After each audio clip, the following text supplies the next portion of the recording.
Divya Himachal TV में आपका स्वागत है। आप देख रहे हैं आज दोपहर हिमाचल। आइए शुरुआत करते हैं दोपहर तक की कुछ चुनिंदा खबरों से। पहाड़ियों ने उड़ी सफेद बर्फ की चादर, ठंड से निपटने को लोगों ने तेज किए इंतजाम। लाहौल में बर्फबारी का दौर जारी, कुल्लू मनाली के पहाड़ भी हुए सफेद। केंद्रीय विश्वविद्यालय पर बंद होनी चाहिए राजनीति, हवा में लटकी 11 साल पहले घोषित यूनिवर्सिटी। देवग्यास पर्व पर देवी देवताओं की पूजा, लोगों ने चखा पारंपरिक व्यंजनों का स्वाद। अब समाचार विस्तार से।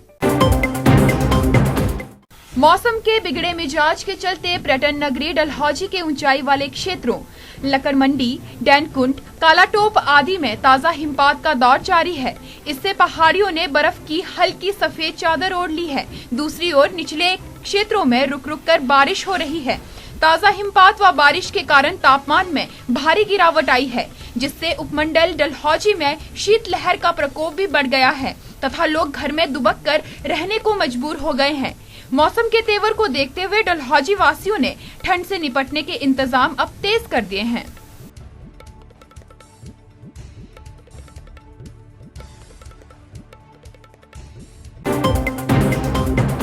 जिला लाहौल स्पीति में पिछले 3 दिनों से मौसम काफी खराब होने के चलते समूची घाटी में ठंड काफी बढ़ गई है। रोजाना बर्फ की फाहें तो गिर ही रही थी, लेकिन जिस तरह से बर्फबारी हुआ करती थी वह कुछ इलाकों में नहीं हो पा रही थी। पिछले मंगलवार देर रात से बर्फबारी का दौर जारी है। आज सीसू गांव में भी लंबे समय के बाद जमकर बर्फबारी हुई है। इस बर्फबारी से आने वाले समय के लिए लोगों को फसलों की बिजाई के दौरान सिंचाई के लिए लाभ होगा। आज जिला लाहौल स्पीति सहित कुल्लू मनाली में भी पहाड़ों में बर्फबारी हुई, वहीं मैदानी इलाकों में जमकर बारिश हुई है। धुंधी के पास करीब 3 फीट बर्फबारी हुई। अखिल भारतीय विद्यार्थी परिषद ने केंद्रीय विश्वविद्यालय के परिसर का निर्माण न होने को लेकर कड़ा रुख अख्तियार किया है। आज जिला मुख्यालय के सर्किट हाउस में प्रेस वार्ता को संबोधित करते हुए विद्यार्थी परिषद के विभाग संयोजक गौरव ने कहा कि एम्स जैसे बड़े स्वास्थ्य संस्थान की घोषणा केंद्रीय विश्वविद्यालय के बाद हुई और वहां पर अब काम भी शुरू हो गया है, लेकिन 11 साल पूर्व घोषित हो गई सेंट्रल यूनिवर्सिटी अभी भी हवा में लटक रही है।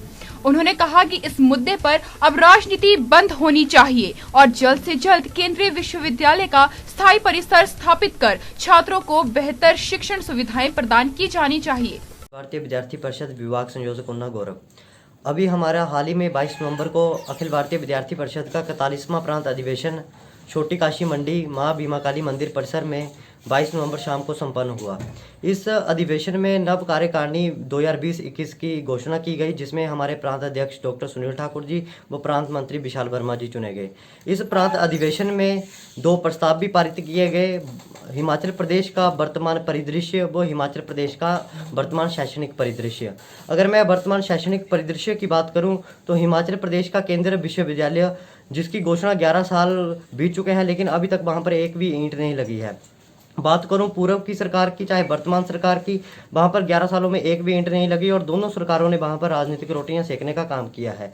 वहीं बात करूं तकनीकी विश्वविद्यालय हमीरपुर की, तो वहां पे 8 पाठ्यक्रमों में एक भी प्राध्यापक की स्थायी नियुक्ति नहीं हुई है। तो विद्यार्थी परिषद आने वाले समय में इनके खिलाफ एक सरकार के खिलाफ निर्णायक लड़ाई लड़ेगा और एक जन आंदोलन खड़ा करेगा। धन्यवाद। तो अगर बात की जाए कोरोना, ऐसा है कि अभी विद्यार्थी परिषद लगातार मांग कर रही थी कि विद्यार्थियों को ऑनलाइन माध्यम से ही पढ़ाया जाए, क्योंकि अब देख रहे हैं कि प्रदेश में लगातार केस बढ़ रहे हैं।